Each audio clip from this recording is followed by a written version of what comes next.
नमस्ते, प्रणाम, राधे राधे। आज एगो प्यारा सा ननद लोग के गीत सुनाओ तनी।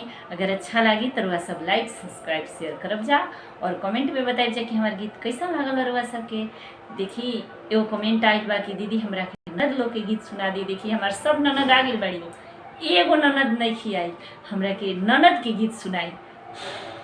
अच्छा हम लेके आइल बनी, सुनी जा और बताइब जा कि कैसा लागल बा। छिपी में भरल सोपारी ननद सब नेवतीला हो। छिपी में भरल सोपारी ननद सब नेवतीला हो। सब ननदी चली आइली मीना ननदी आइली हो।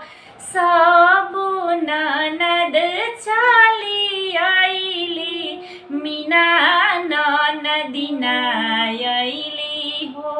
ननदी तहाई मोरे गुमानी गुमाने ननदी आइली हो।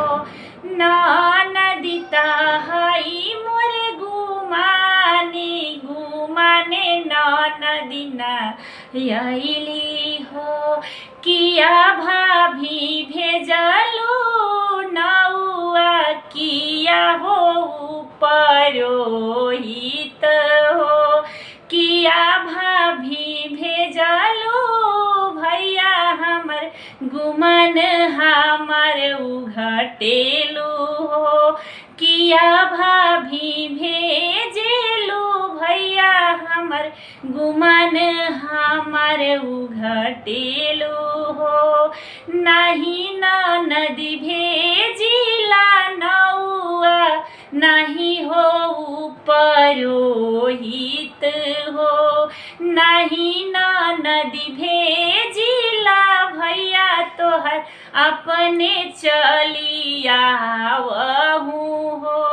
नहीं ननदी भेजिला भैया तोहर अपने चली आवहू हो।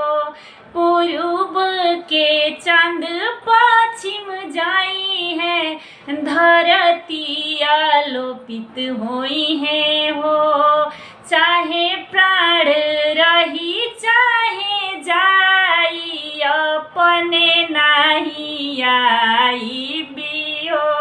चाहे प्राण रही चाहे जाई अपने नहीं आई भी हो। छिपी में भरल सोपारी ननद सब नेवतीला हो। छिपी में भरल सोपारी ननद सब नेवतीला हो। Thank you.